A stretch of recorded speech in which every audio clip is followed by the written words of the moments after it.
Hey, welcome back to KMMA. I'm Andy O. I'm Khalil Deal. And we're going to be talking about our predictions and breakdowns for UFC Fight Night Seattle, Cejudo against Song. So, on the first fight of the main card, we have Alonzo Menifield against Julius Walker. Then we have Gene Silva against Melsik Bagdasarian. Next, we have Rob Font against Gene Matsumoto.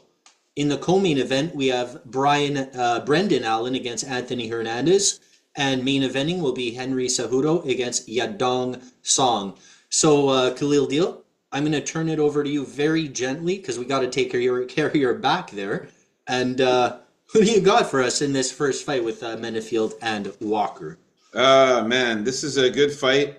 The thing is about this fight here with Menifield and Julius Walker.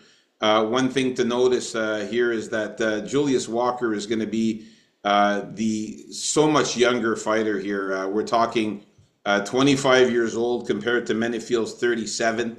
Also, he's going to be 6'4" to Menifield's 6 foot. He's going to have a 4-inch height advantage there as well. So that's very significant.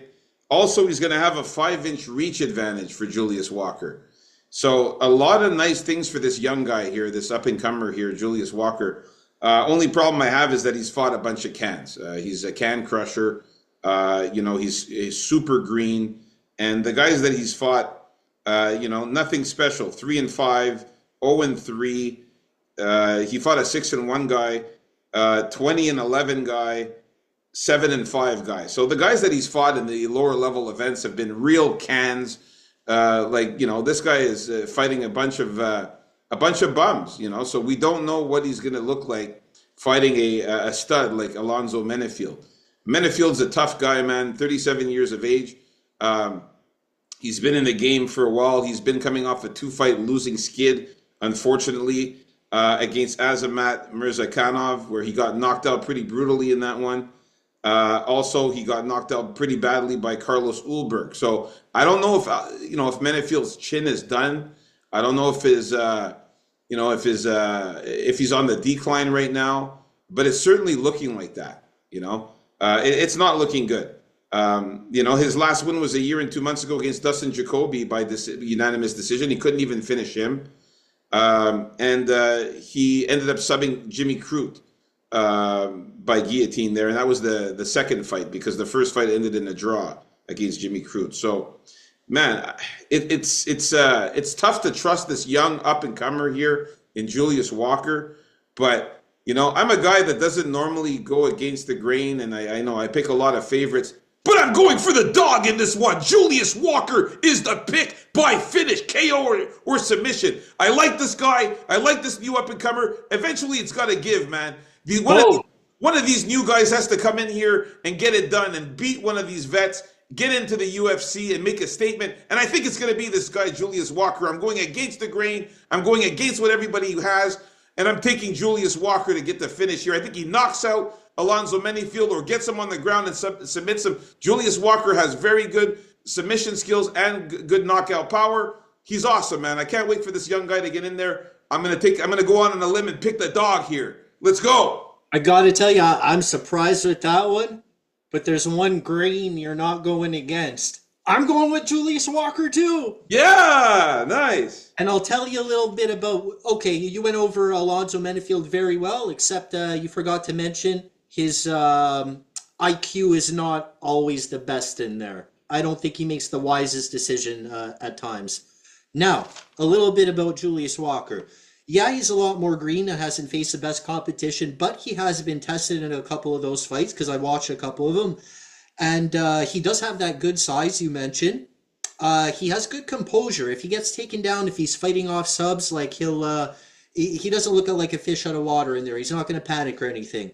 Maybe expect a flying knee on Alonzo Menifield if Menifield dives in for a takedown. I would like to see a few more combos from him, though. There's one thing, though, that I have to impart with everyone as far as Julius Walker goes, and that is his potential secret weapon. This guy sweats like no other in there. 30, 40 seconds into the fight, it's as if he stepped out of a lake and it just keeps on continuing. This guy sweats it up beyond belief. I don't think I've ever seen anything like it. I don't think many people know about this except his opponents who fought him or who've watched him before, but it's insane. So maybe Menifield's going to go for an early sub or something like that, possibly clinch up with him. Julius Walker's gonna just slip out because he's just so soaked, and maybe knock him out, like you said. So yeah, I'm gonna go with Julius Walker by knockout. Now, don't get me wrong here. When it comes to the betting, I know, we're going to talk about the betting on Friday, but I mean, Alonzo Menifield, he's got that knockout power. You know what I mean? So we'll see what the betting line, what the bet looks like for the Alonzo Menifield by knockout prop. That might be something to look at there. But Julius Walker is the pick by KO or submission. There's no way this fight's going to decision. I just like the height advantage. I like the reach advantage for this kid. I mean, it's not a joke here. I mean, we're talking a significant 5-inch reach advantage for a guy who's 6'4" and has power, and also he's got BJJ. He's very good at subs and good at on the ground. He's got grappling, so I could see him taking down Alonzo Menifield and doing some work on the ground. And Menifield, we've seen him when he gets taken down, doesn't look good on his back. Yeah, at the same time, he's also been knocked out lately. The first time he was knocked out there, he took only 3 months off. Then he got knocked out again after that. Yeah, so the chin is suspect. Yeah. This time, at least, he's given himself a little more time to recover. But still, and you're forgetting one thing. Also, it's time to look at Menifield for that slowdown right before it happens. Like, it could have happened already. That plays a part in my pick also. So yeah, man, looking for the juice box, the very appropriate name because of all the fact that hey, maybe that's why they call him juice box. Maybe it's unreal. Keep your eye out for it, man. If it has something to do with the outcome of this fight, that would be insane. But yeah, give me the juice box for the knockout. All right, man. A very unorthodox pick from myself, going for a dog here that I normally don't do. But Alonzo Menifield, 2-fight losing skid, knocked out twice in a row. I don't like the way it looks for him right now. All right, let's get to the next fight. We got Gene Silva against Melsik Bagdasaryan. Who you got, NDO? I don't think there's too much doubt. We got to go with Gene Silva here, fighting out of the Fight Nerds. The Fighting Nerds, baby, yeah. Because as we all know, the guys at the Fighting Nerds bring it every single time. I can't say the same thing about the women. Gene Silva, man, he's vicious in there. He's going out there to kill you. He has good power. He has good skills. His takedown defense is average. One thing I don't like about him is his talking to guys in there and pointing around and saying sorry and saying thanks and like all this sorts of weird shit. I don't know if it's mind games or that's how it really is. I don't know if it throws people off or maybe it does. But I think he's going to win this fight by knockout or decision. We haven't seen much of Bagdasaryan lately. He's not the most active guy. Good striker, good volume, but that's about it. As far as what could work for him in this fight. But considering his time off, I think it's a bad opponent for you to get your timing going and your rhythm going again. So, give me Gene Silva by knockout or sub. Oh, yeah, man. I got to go with Jean Silva, man. I got to go with Lord here. Man, this guy has been killing it, man. He's been on a tear lately. He's won 5 out of his last 5 fights. Looking amazing since he's been in the UFC. We're talking a knockout on Weston Wilson. We're talking a knockout on Charles Jourdain, Charles Air Jourdain. And we're talking a knockout on Drew Dober. That's something to mention there because Drew Dober is a motherfucking bad man. And he's very tough to knock out. And, with that chin of steel that Dober has. And Gene Silva was able to knock his ass out. So I really like Gene Silva in this one, man. Coming out of the Fighting Nerds, man. You can't go wrong with these guys. And not to mention, Gene Silva does have submissions. He has 2 submission wins, 11 knockouts. And we've seen Melsik Bagdasaryan, his only 2 losses are by submission. So that's something to point out there. I think Gene Silva can get him to the ground, lock in a submission there. Melsik Bagdasaryan is more of a boxer, a kickboxer type fighter, not really very good on the ground. I like the way it looks for Gene Silva here. And not to mention, Milcig Bagdasarian hasn't fought in a year and 7 months, so it's been almost 2 years on a layoff there. Last fight against Tucker Lutz, didn't even put him away. Won a unanimous decision there against Tucker Lutz, who was really not that great, and ended up losing to Josh Kulabao, who was so much shorter than him too, that ended up subbing him.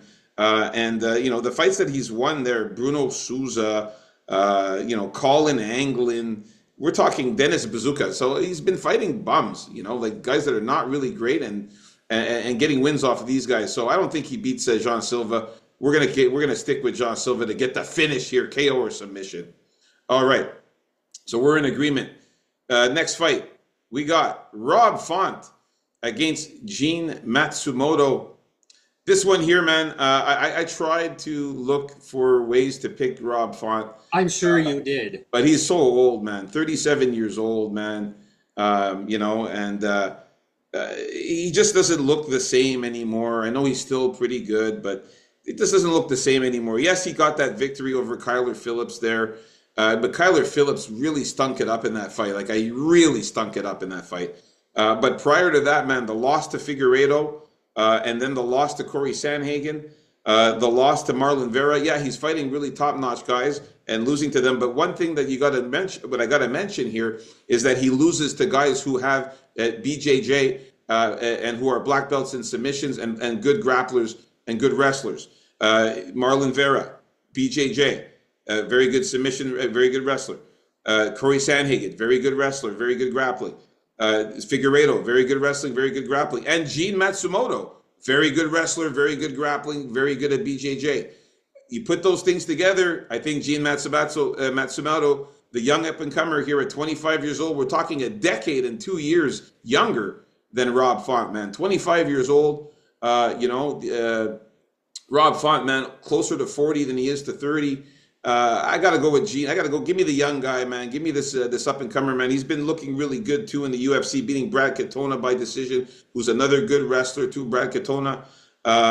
Beating Dan Argueta by submission. Looking good in the UFC, making a good debut here. So I'm going with Gene Matsumoto to win.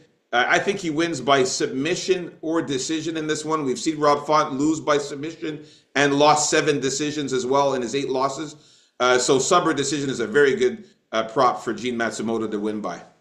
Yeah, I think we've seen fights like this before with Rob Font. I'm going with Rob Font to beat down the young up-and-comer again. This is what Rob Font is known for. It's going to be the 3rd time in recent memory where this has happened. I say Rob Font gets that jab going, use that good pressure, and fight the way crafty Rob fights when he's on his game. I think short notice Matsumoto is not going to be the best here as well. It's going to be good for Rob Font. And I got to tell you, man, rolling on the ground with Brad Katona to get a decision victory is not a good look for me. I don't think Brad Katona, or for that matter, Dan Argueta, are really UFC caliber. I'm not saying that Matsumoto isn't good and doesn't have some promise, but I just think it's a little too soon to be up against someone of Rob Font's experience here. I think the jab is going to find its mark. We all know how Rob Font's jab is the key to his game and is a key to fighting, really. So I think that's going to play a part, and just the veteran savvy overall. So give me Rob Font by decision here. The thing is here, man, if you would have told, if Rob Font was still like, in his early 30s, I would have said, hell yeah, Rob Font all the way. But the guy's getting so up there in age and getting older now.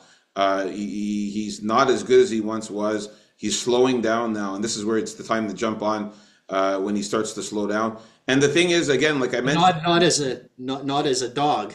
I gotta mention this though. Rob Font is not good with grapplers. The guys that he beats, look, he beat Kyler Phillips, a pure. You mentioned this, but hold on. Let me just finish this one.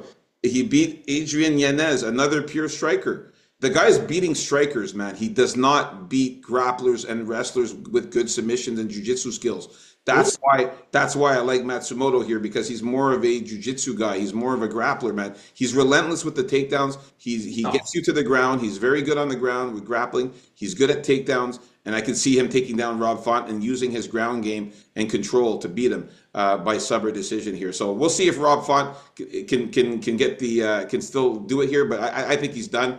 I think this is it for Rob Font, man. He's starting to decline, and I think the decline starts now. It already had started, except for he got that lucky win against Phillips I there. think what it started for you 5 years ago when you started bringing up that he's old. It started for me in 2022 when he lost to Marlon Vera, Chito Vera, and then when he lost to Sanhagen and Figueiredo, we saw him start slipping and starting not to look as good. And again, he has no ground game. He absolutely sucks on his back. And he's a fish out of water on the back, so I could see Gino Matsumoto using his grappling there. All right, so we're in disagreement with this one. Let's move on up to the next fight here. Oh, yeah, another nice, really good fight here. Brendan Allen against Anthony Hernandez. Yeah, this fight I'm looking forward to.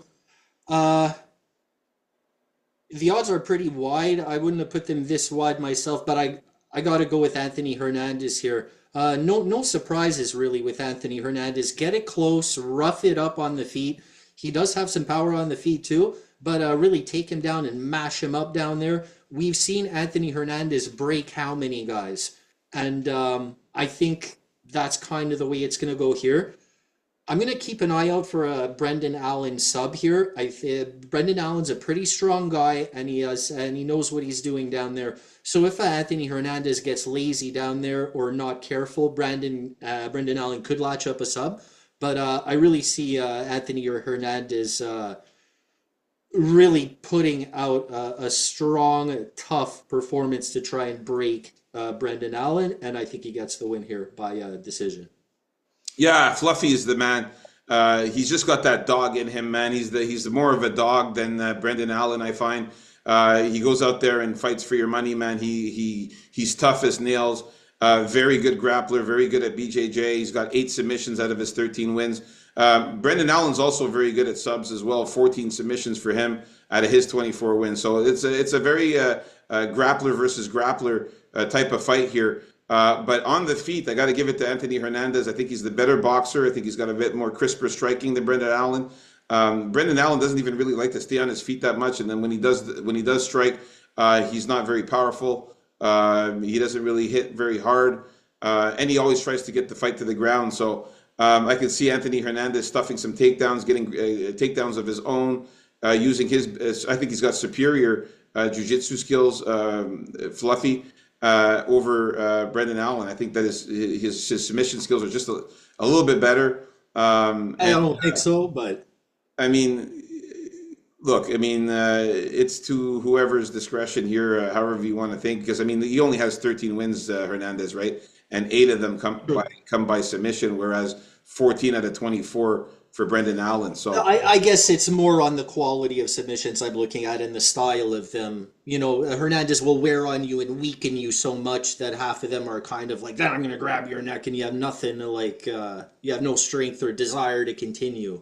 yeah, I mean, the majority of his fights, I mean, 62% of his fights that he wins fluffy or by submission, as opposed to the 58% that Brendan Allen. So I just think he's a little bit better at subs. But hey, this is going to be a fight that might stay on the feet too. A lot of the times when you see grappler versus grappler, a lot of times they stay on the feet. I think Anthony Hernandez has better leg kicks too, which will slow down Brendan Allen from moving in quickly as he likes to do. I think Hernandez will hit him with some good leg kicks, some good body kicks, some good punches. And yeah, Anthony Hernandez all the way here for me. I think he wins by knockout or decision. I don't think he subs Brendan Allen because he's only been sub once in his career. But I think the knockout is live, and the decision win also is live for Anthony here. All right, so we're in agreement with this fight. Let's get to the main event of the evening. Guys, if you haven't already, please like and subscribe if you're new. This one is it's going to be a very, very good fight, man. Cejudo is an Olympic wrestler. He's awesome at wrestling, awesome at grappling, but he's just a really short guy, man, at 5'4". We're talking Song Yadong at 4-inch height advantage for him. I just think it's going to be a hard night at the office for Henry Cejudo to get takedowns on Song Yadong. Song Yadong's good at grappling as well. With Team Alpha Male, then they fight grapplers all the time at Team Alpha Male. So Song Yadong is used to fighting a lot of grapplers there. And he also has good takedown defense and takedowns of his own. So I can see Henry Cejudo struggling to get the takedown. He did struggle to get takedowns against Merab Dvalishvili in his last fight, Henry Cejudo, that is, and also against Aljamain Sterling. He was struggling to get takedowns there. And he lost both of those fights. Song Yadong, younger guy, 27 years old. We're talking an 11-year difference there. 4-inch height advantage for Song Yadong. I like Song Yadong in this one, man. I just think he's a little bit stronger, better on the feet. He packs a powerful punch, 9 knockouts too, in his 21 wins, 9 decision wins, 3 subs. I see Song Yadong just dominating this one here. I'll say he wins by knockout or decision, Song Yadong here. Yeah, here I'm going to slightly favor Song Yadong myself. But at the same time, I think there's a chance that Cejudo may dominate this fight if he really gets that wrestling going. But I think Yadong Song, man, I think this is the fight to show that he really turned the corner to be in the upper echelon of guys. I don't think Henry Cejudo is as good in this weight class as he is in his lower weight class. Although losing to Aljo and the other guy there, it's this is tough, top of the line competition. Yeah, Merab Dvalishvili. Yeah, Merab. How could I forget? Getting out wrestled and slammed around by Merab.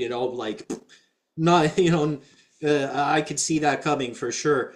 But as far as Song Yadong knows, I'm not 100% sold on if he is over that cusp. This has something to do with how he's won his fights, some of the split decisions he's had, the quality of opposition he's had. But I'm going to go with he has. I'm going to go with he's going to have worked on his endurance to make it count for this 5-round fight. Let's not forget. Let's also not forget that Cejudo, he's had multiple 5-round fights. The first fight night for Cejudo here, headlining in who knows how long. But yeah, give me the younger guy. Give me the guy with better striking. If he keeps it on the feet, although Cejudo's a hard guy to find, probably due to his size. Like, he has good striking defense. But I think Yadong Song finds him enough to damage him up, just like he is in that pick there. So yeah, Song Yadong by knockout or decision. All right, there you have it, folks. And we're in agreement with this fight too, so looking good. Only disagreed on like 2 or 3 fights in this whole card, so that's pretty good, man. This is going to be a great event. I can't wait to watch it. But yeah, man, let's get it this week again. Let's make it another good week with the predictions. Like and subscribe, folks. There you have it, man. Our early predictions for the main card. Can't wait until Friday for the main picks for the all that we do on Friday. Off the bets and everything, man. I can't wait for Friday as well, man. Let's get it.